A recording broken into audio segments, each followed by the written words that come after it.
Welcome to my mom's basement. This episode I'm going to talk about Shovel Knight, game that came out last year. You can download it on a bunch of different platforms. I'm playing it here on the Wii U. This is a great game. You're Shovel Knight. You're trying to rescue Shield Knight.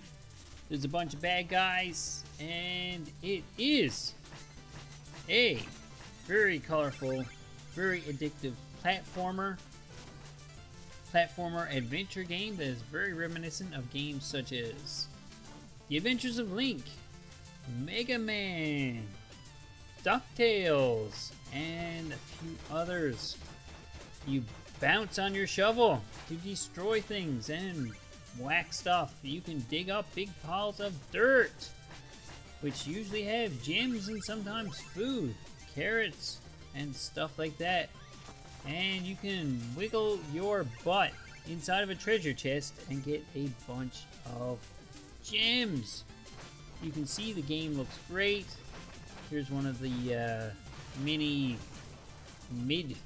mid-stage bosses, just like something you would see in Mega Man.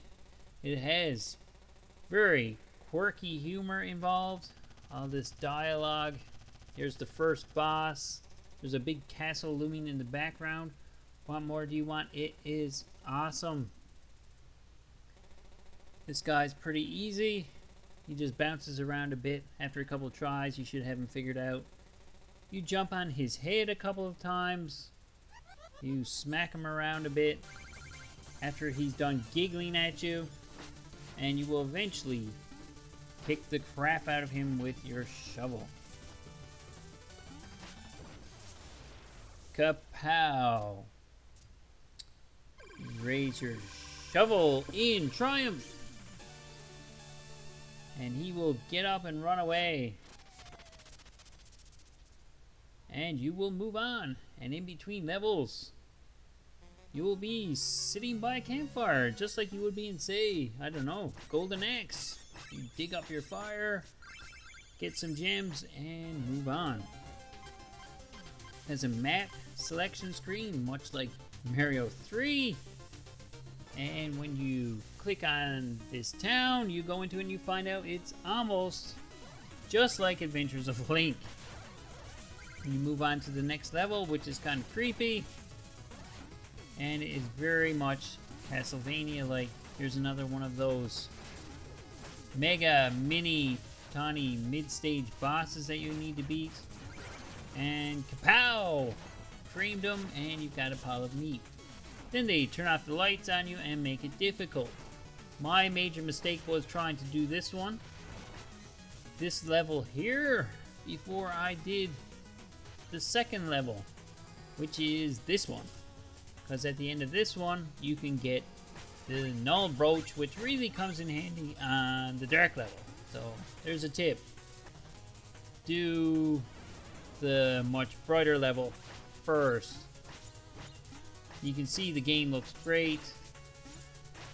The controls are awesome, even though I look like a buffoon out here trying to smack things with my shovel. Doesn't always work. Here's the boss of that second level. Your typical knight looking guy in gold, and he just jumps around a bit and does things. And after you beat him, you get to talk to a big fish who gives you a choice of a few things you can use, such as a potion to refill all health and magic, or make you invincible. And then, if you're smart, you'll go back to the dark Castlevania looking level, and it'll be slightly easier, slightly less tricky, because you can use the null brooch to get past the really dark,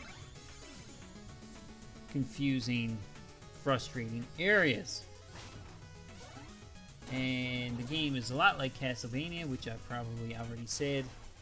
And at the end of this level, after you're done falling in all those pits, you will eventually get to the boss. And the boss of this level is very familiar to any Castlevania player, which we'll see in a moment. And the music is awesome, and here he is. It's the Grim Reaper himself. It's Death. He moves around, he flicks his scythe at you. You can use the null brooch to get around that. Now, even with the null brooch, which makes you invincible for a little while, it took me a lot of tries to beat this guy. Maybe I'm just not as good at, you know, 8-bit era platformers as I used to be, but it is very tricky, but it looks great. And it's very fun. And then you move on. You gotta destroy a lot of rocks, bounce off some flying bushes, get some treasure, and move on to the next level. Wiggle your butt in the chest again, and you're back to the map screen, and then you go on to a level with beakers. And the beakers kind of remind me of those levels in Narc, where those guys make all the drugs. I might be reaching a bit here for, you know, NES comparisons, but yeah, I consider it valid. It's like Narc. Not really. And here's the boss of this said level. It's a plague doctor looking guy. And he makes more beakers and jumps around a lot, and it took me a few tries to beat this guy too because he keeps flinging bombs and little wiggly green bits of flame. Even so, you'll die a bunch of times during this game. It's not the easiest thing in the world, but neither was Mega Man or Link or any of the games that it pays, you know, tribute to. So yeah, if you haven't played this, if you haven't heard enough praise for this game, it's not nearly enough, because, wow, I am blown away with it. I'm enjoying it to the fullest, and, well, yeah, it really encompasses all that was good about the NES adventure platforming era, and wow, I love it. So yeah, thanks for watching my mom's basement. Go download this game because it rules, and I will see you next time.